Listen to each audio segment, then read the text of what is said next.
नमस्कार, खबरों भरी दुनिया में आपका स्वागत, अभिनंदन। द पीपल वॉइस न्यूज में आपका स्वागत।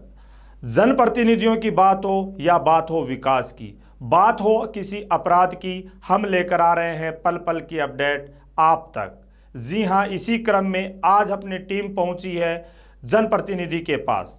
उनसे जानते हैं क्या है विकास के मुद्दे और विकास के नए आयाम किस प्रकार वो स्थापित करते हुए दिख रहे हैं। आइए चलते हैं सीधे अपने सहयोगी के पास।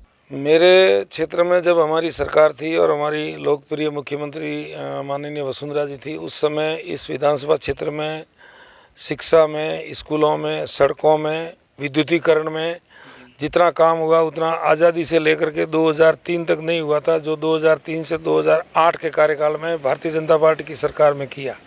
किसी एक क्षेत्र को ऐसा आइडेंटिफाइड करके बताया कि हमने किसानों को ये दे दिया, हमने पीडब्ल्यूडी डिपार्टमेंट में सड़कें ये करवा दी, हमने विद्युतीकरण के लिए ये करवा दी। एक भी नया काम अभी सवा दो साल होने जा रहे हैं इस वर्तमान सरकार के।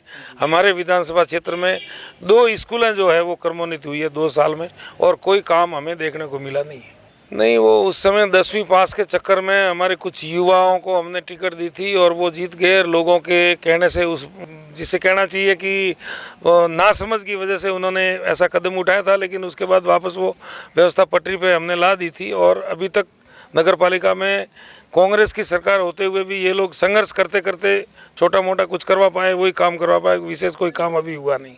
101% बीजेपी का बोर्ड बन पाएगा। 35 में से कम 25 सीटें हम जीत रहे हैं, और जीतने के बाद हमारा बोर्ड बनेगा, और उसके बाद जो भी संभावित विकास के कार्य अधूरे पड़े हैं उनको हम प्राथमिकता के आधार पर पूरा करने का प्रयास करेंगे। नहीं, सवा 2 साल में नगर पालिका क्षेत्र में एक ईंट भी अभी तक रखी नहीं है सरकार की तरफ से, और न कोई जो बजट आना चाहिए था वो भी नहीं आ रहा है। तो किसी भी वार्ड में जाकर के आप खुद सर्वे कर लो और वार्ड वासियों से आप पता करो कि सवा 2 साल में गहलोत जी की सरकार में आपके वार्ड में कौन सा नया काम हुआ, तो आपको अपने आप पता लग जाएगा। खाली विधायक नहीं है, वो राजस्थान के सरकार में कैबिनेट में मंत्री है। मंत्री रहते हुए जो अपेक्षाएं इस क्षेत्र की जनता ने की थी उसमें वो खरे नहीं उतर पाए हैं, उसमें 101% वो फेल हुए।